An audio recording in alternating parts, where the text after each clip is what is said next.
Vous devez toujours vivre dans l'avenir. Si vous ne passez pas à la série B dès la fin de la série A, vous êtes en retard.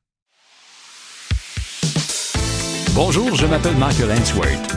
Le balado de services financiers Innovation CIBC s'intéresse aux entreprises en démarrage, en croissance et bien établies qui ont fait une percée dans leur secteur partout dans le monde.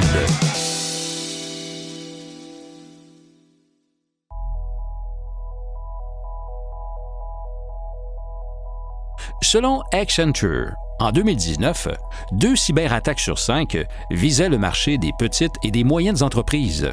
Les pirates sont à l'affût, mais Huntress Labs l'est tout autant. La plateforme de cybersécurité gérée pour PME a récemment levé 100 millions de dollars auprès de Services financiers Innovation CIBC, de JMI Equity et d'autres.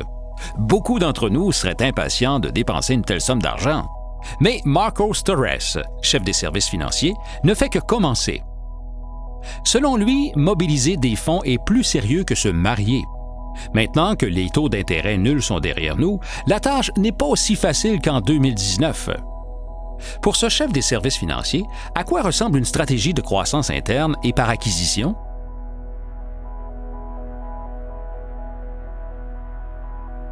Pour Huntress, le plus important est de veiller à ce qu'il y ait des synergies claires pour nos partenaires quand ils achètent.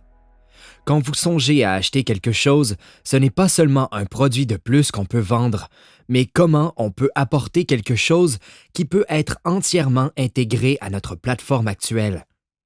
La valeur pour vous en tant que partenaire vient de votre efficacité opérationnelle. Vous renforcez votre sécurité en utilisant un plus grand nombre de produits plutôt que d'obtenir une simple réduction parce que vous achetez 2 ou 3 produits. Notre proposition de valeur repose sur le fait qu'1 + 1 égale certainement plus que 2 pour nos partenaires. Qu'en est-il du volet croissance interne de cette stratégie? Vous voulez prendre de l'expansion rapidement, mais j'imagine qu'il y a une composante organique et une stratégie de croissance par acquisition. Oui, certainement. C'est là que la croissance interne entre en jeu. Chaque fois qu'on bâtit quelque chose, on se met à la place de nos partenaires. Un des aspects intéressants de Huntress, c'est que la plateforme a été conçue pour les PME, mais pas seulement pour les PME. On ne vise pas seulement ce canal. La plateforme est conçue pour des canaux de fournisseurs de services gérés précis. La proposition de valeur porte donc sur la façon dont ils offrent des services de TI et de sécurité sur le plan opérationnel. Chaque fois qu'on bâtit quelque chose, on s'assure que nos partenaires en retirent vraiment quelque chose qu'ils n'obtiennent pas d'un autre outil. On s'assure de réellement comprendre leur flux de travail et leurs coûts. Il doit y avoir un remarquable exercice d'équilibre entre acquérir le type de propriété intellectuelle nécessaire pour fournir à vos clients ce dont ils ont besoin et le bâtir. On dirait 2 muscles complètement différents. Tout à fait. Quand on pense à notre stratégie de produit, il y a 2 choses qui sont importantes. La première est le type d'acquisition. On en a fait 2 jusqu'à maintenant. L'une d'elles était très petite et n'a probablement pas retenu l'attention de qui que ce soit. On a fait l'acquisition de Level Effect à la fin de 2020. C'était une petite entreprise en démarrage. Les 2 fondateurs ont présenté leur technologie et 19 mois plus tard, elle faisait partie de notre plateforme gérée de détection et de gestion pour les points terminaux. On a ensuite acheté notre plateforme de formation de sensibilisation à la sécurité. C'était probablement la taille idéale pour nous. Je ne pense pas qu'on achèterait quoi que ce soit de plus grand que ça, car à ce moment-là, vous achetez un produit qui est mature et autonome. Il n'y a rien de mal à ça pour un acquéreur, mais pour nous, si on ne peut pas faire en sorte que l'expérience soit harmonieuse et que le produit ait une réelle synergie avec tous les autres produits ou services de la plateforme, ça n'a pas vraiment de sens. Parlons de collecte de fonds. Vous avez dit que c'est plus sérieux que le mariage. Vraiment? Oui, on prend les choses au sérieux quand il est question d'un partenariat. Ajouter un investisseur à l'actionnariat, ce n'est pas juste une question d'argent. Quand on y pense, dans le pire des cas, c'est beaucoup plus difficile de faire sortir quelqu'un d'une entreprise.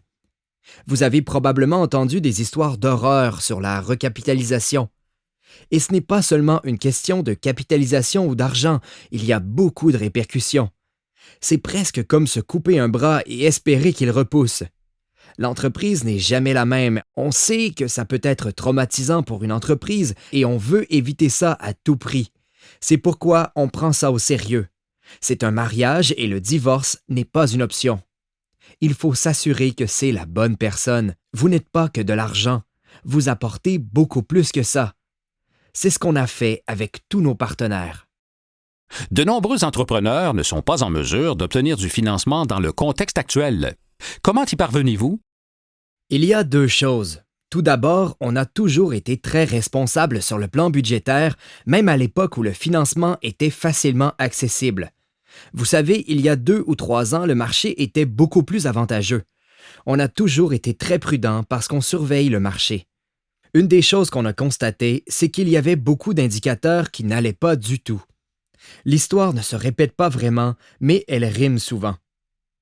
Pour nous, ça voulait dire que oui, il y avait une occasion, mais que c'était une fenêtre qui allait probablement se fermer.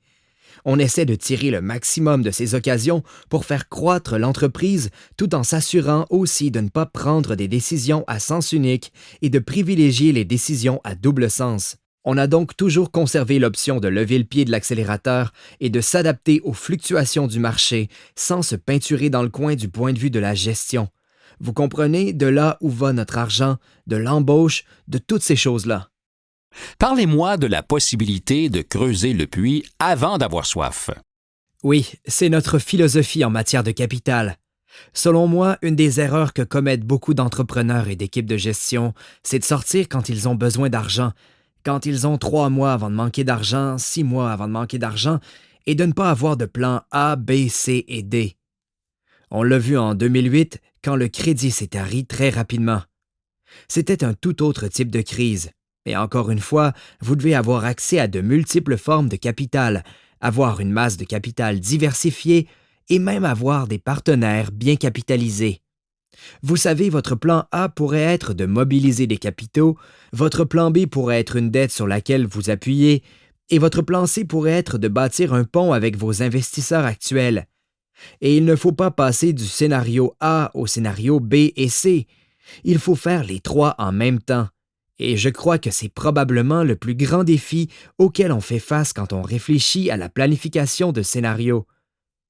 La planification de scénarios consiste à examiner des scénarios très différents, puis à planifier chacun d'eux. Il est donc très très peu probable d'être coincé dans l'un de ces cas marginaux qui ne correspondent pas à vos scénarios. On ne peut jamais éliminer tous les risques, et c'est la partie de la gestion du risque qui est parfois angoissante, car il n'y a pas de bonne réponse. Vous n'aurez jamais la certitude que rien ne se produira, mais il faut réduire les risques au minimum pour pouvoir dormir la nuit. J'imagine que votre expérience en capital investissement joue un rôle dans votre compréhension du fait qu'on ne peut pas simplement appeler et voir qui veut acheter. Il faut établir des relations qui, au bout du compte, mènent à l'arrivée de ce capital. Oui, c'est certain. Il faut comprendre 2 choses. Il faut d'abord comprendre les différents stades d'une entreprise à forte croissance et les éléments dont vous aurez besoin pour vous assurer d'avoir les capitaux, les partenaires et le soutien opérationnel nécessaires pour surmonter ces obstacles. Ce n'est donc pas linéaire, ce n'est pas constant, ça change beaucoup. Pour avoir accès à ce capital, il faut aussi s'assurer d'établir ces relations. Quand je parle aux membres de mon équipe, je leur dis qu'on doit toujours vivre dans l'avenir. Si vous ne passez pas à la série B dès la fin de la série A, vous êtes en retard. Creuser le puits avant d'avoir soif. C'est une excellente analogie que tous les entrepreneurs devraient envisager. Si vous ne commencez pas à lever des fonds avant d'être dans le rouge, vous pourriez vous retrouver à signer une pile d'avis de congédiement, y compris le vôtre. Mais ce qui fait la réussite des entreprises en démarrage, ce n'est pas la rentabilité. Ces entreprises sont considérées comme performantes quand elles se développent, gagnent des parts de marché et se concentrent sur les marges brutes. C'est ainsi que Huntress Labs a doublé son chiffre d'affaires et quadruplé sa clientèle. Pour Huntress, ce n'est pas une question de capital investissement, mais de capital de risque.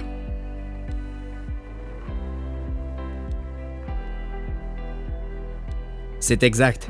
Il faut aussi comprendre les besoins des investisseurs et la façon dont ils approuvent les transactions et envisagent les occasions. Ce n'est pas une question de BAYA ou de multiples, simplement pour savoir quel type de regroupement et d'ingénierie financière vous pouvez faire pour arriver à une sortie qui vous donne le double ou le triple, surtout quand on pense aux investisseurs au stade d'amorçage ou des séries A ou B. Vous vous dites peut-être que vous pourriez obtenir le triple de votre investissement dans l'entreprise, mais il est très probable qu'à long terme, vous obteniez beaucoup plus. C'est une question de croissance. C'est très axé sur le chiffre d'affaires. Il faut afficher une réelle croissance et acquérir cette part du marché. Et si vous avez ces principes fondamentaux d'une entreprise en croissance rapide sur le chiffre d'affaires et que vous avez les marges brutes pour vous orienter vers la rentabilité, les investisseurs auront la certitude qu'à l'avenir, vous n'aurez pas à vous restructurer pour devenir rentable. C'est le genre de choses dont on parle aujourd'hui avec les banques d'investissement. C'est ce que le marché veut voir aujourd'hui. Donc, même si vous n'êtes pas rentable pour l'instant et que ce n'est pas un problème pour vos investisseurs, vous réduisez vos dépenses pour passer à la prochaine étape de votre évolution. Oui, ça fait partie de notre façon de nous adapter au marché et honnêtement de démontrer de la maturité. Même si le marché n'avait pas changé, on ne progresserait peut-être pas aussi rapidement vers la rentabilité. Même si vous avez terminé la phase de financement de série C et que vous vous approchez des 100 millions pour les 12 prochains mois, vous devez changer. Vous devez avoir la maturité nécessaire pour vous dire que vous serez bientôt rentable. On vit dans un monde différent et il ne faut pas vivre dans le passé. Vous avez réussi à quadrupler vos clients et à doubler votre chiffre d'affaires. Parlez-moi de l'optimisation de la croissance et du rôle que le fait d'avoir été fondé par 3 anciens pirates de la NSA peut jouer dans cette réussite. Je pense que ça commence par les principes fondamentaux, Michael. Une partie de ce que les fondateurs vous raconteront est que l'inspiration les a menés à fonder Huntress et à bâtir un produit, non seulement ce qu'ils ont bâti, mais aussi comment ils l'ont bâti. Ils travaillent en très petites équipes de 2 ou 3 personnes. Les équipes qui travaillent sur la même mission ne peuvent pas communiquer de renseignements, même à la NSA et dans un environnement très secret. Mais quand ils réfléchissent et que le moment est venu de concevoir un outil ou une solution, Internet est leur terrain de jeu. Quand vous intégrez ça à la conception du produit et même à la mise en marché de l'entreprise et que vous vous demandez qui prend les décisions d'achat de la technologie, les décisions techniques pour les PME, vous vous rendez compte que les dentistes veulent simplement arracher des dents ou traiter des caries. Ils ne se soucient pas de la solution de cybersécurité que vous utilisez, ni même de vos logiciels de bureautique. Ce qui compte, ce sont les défis auxquels font face les fournisseurs de services gérés en tant que petites entreprises et la résolution des difficultés de leurs clients. Quand vous vous penchez sur ces 2 éléments qui sont très importants pour vos parties prenantes, c'est la bonne vieille philosophie d'Amazon qui consiste à être obsédé par le client. Il se trouve qu'on a 2 clients qui tombent dans les mêmes catégories, mais qui éprouvent des difficultés différentes. Quand vous trouvez le point d'intersection de ces difficultés et que vous pouvez les vendre d'une manière très efficace et à un prix qui leur convient, c'est une question de valeur et de coût total de la propriété, pas seulement de coût du permis. C'est là que la magie s'opère.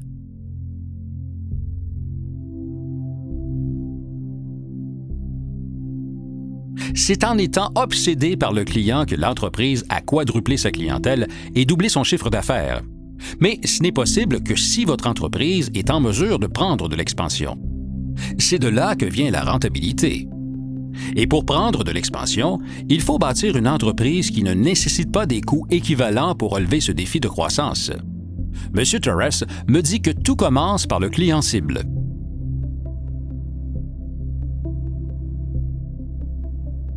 Vous avez mentionné que les dentistes souhaitent davantage arracher des dents que lutter contre la cybercriminalité. Pourquoi cibler les petites et moyennes entreprises, comme les cabinets de dentistes, plutôt que les entreprises du Fortune 500? Le problème avec les entreprises du Fortune 500, c'est qu'il n'y en a que 500. Vous voyez plus grand. Oui, exactement. Si vous regardez le segment des PME, c'est tout simplement énorme. Quand on pense aux investissements que beaucoup de sociétés de capital de risque ont fait par le passé, il y en a qui se concentrent sur le volet entreprise à consommateur et qui essaie d'obtenir 1$ ou 50 cents auprès de 2 milliards de clients pour arriver à un gros chiffre. Vous pouvez aussi cibler les entreprises. Il vous suffit de conclure 10, 15 ou 20 transactions importantes et vous vous retrouvez avec des dizaines ou des centaines de millions en revenus annuels récurrents, selon ce que vous vendez. Il y a eu un développement de l'entreprise vers le marché intermédiaire parce qu'il y a des solutions et des investissements. Mais tout le monde se tient à l'écart des occasions à long terme qui vont du consommateur vers le haut au marché intermédiaire vers le bas. C'est angoissant et très risqué. Et une grande partie de ce qui nous mène vers le secteur des fournisseurs de services gérés, c'est qu'ils nous protègent du taux d'échec ou des hauts et des bas des PME elles-mêmes. Les fournisseurs de services gérés sont les véritables clients pour nous. Ils peuvent perdre un client, mais ils en gagnent 2. On gagne aussi ces 2 clients et ils s'occupent des ventes, de la croissance et de tout ce qui rend la collaboration avec une PME si coûteuse. Ça nous aide aussi à maintenir nos marges brutes élevées. On ne va pas au fond des choses pour résoudre les incidents qui surviennent dans une PME. On est essentiellement le centre d'opération de sécurité externe des fournisseurs de services gérés. On leur explique ce qui se passe, on leur fournit un outil de gestion et on est en mesure d'isoler l'autre et de faire en sorte que la situation ne se propage pas. On leur offre même la possibilité de prendre des mesures correctives automatisées et d'approuver tout ce qu'on peut faire. Parfois ça fonctionne, parfois non, mais ils ont quand même l'outil de gestion pour régler le problème. Mais c'est aux fournisseurs de services gérés de le faire. Notre entreprise consiste essentiellement à garder les experts de la sécurité concentrés sur la recherche des pirates informatiques qui perturbent les PME. Et ce sont ces entreprises qui vivent sous le seuil de pauvreté de la cybersécurité, c'est-à-dire que la sécurité, qu'il s'agisse de payer pour des outils ou des experts, est prohibitive sur le plan des coûts. C'est la grande proposition de valeur de Huntress. On vous permet de vous offrir le type de sécurité que vous ne pourriez pas vous offrir autrement. C'était la vision des fondateurs quand ils ont créé l'entreprise. J'imagine que c'est ce qui vous permet de prendre de l'expansion. Quand on a parlé au chef de la direction d'Expansify, il a souligné que si chaque vente nécessitait l'intervention d'un représentant, il n'était pas possible de faire croître une entreprise. On dirait que vous avez aussi bâti votre organisation de manière à prendre de l'expansion sans avoir à ajouter une personne supplémentaire assise sur une chaise de bureau. C'est exact. Quand on aborde des problèmes et qu'on réfléchit au genre de choses qu'on doit résoudre pour l'entreprise, on commence toujours par la technologie. La technologie est extrêmement évolutive. On commence donc en nous demandant comment résoudre le problème à l'aide de la technologie. Une fois qu'on est allé jusqu'au bout avec la technologie, on passe à l'étape suivante, les processus. Comment mettre en place des processus ou modifier vos processus actuels pour optimiser davantage ce que vous ne pouviez pas optimiser grâce à la technologie? La dernière question est la suivante. Quel type de personnes avez-vous besoin d'ajouter? Les employés sont la partie la plus coûteuse d'une entreprise de logiciels. Si vous suivez cette logique et cette formule, vous aurez tendance à créer des produits qui sont très évolutifs. La technologie est un levier important que beaucoup de gens ratent. Le simple fait de jeter des corps sur un problème règle rarement le problème lui-même, car vous ne faites que vous attaquer aux symptômes. À la suite de notre entretien d'aujourd'hui, quel serait le point important à retenir pour un entrepreneur en démarrage? Pensez à long terme. Placez-vous dans l'avenir avec ce que vous construisez. Est-ce que ça va fonctionner l'année prochaine? Est-ce que ça va fonctionner dans 5 ans, dans 10 ans? Il faut vivre dans l'avenir, surtout en tant que leader, parce que vous aurez des collaborateurs individuels qui font votre travail aujourd'hui. Votre travail en tant qu'entrepreneur, en tant que chef de la direction ou en tant que chef des services financiers consiste à vivre dans l'avenir et à avoir une vision. Et une partie de cette vision est de savoir quelle taille vous pouvez atteindre et comment ça fonctionnera. Vous ne devez pas poursuivre un rêve irréaliste. Votre vision doit être réalisable. Vous devez avoir un partenaire qui vous ramène les pieds sur terre ou être cette personne qui réfléchit à l'incroyable potentiel de votre entreprise à ses débuts, mais aussi à la façon de mettre le tout en œuvre. C'est essentiel. Je pense que beaucoup d'entreprises en démarrage échouent parce qu'elles oublient la base de l'exploitation. Comment est-ce que ça fonctionne? Comment faire de l'argent? Marco Storres continuera de poser les grandes questions en menant Huntress Labs vers la rentabilité. Il a doublé son chiffre d'affaires annuel 2 années de suite et quadruplé sa clientèle, la faisant passer à environ 100 000. On s'attend à ce que ces efforts visant à bâtir une base pour les PME, en laissant les autres se concentrer sur le Fortune 500 et en utilisant ses antécédents pour creuser des puits avant d'avoir soif, continuent d'alimenter sa réussite.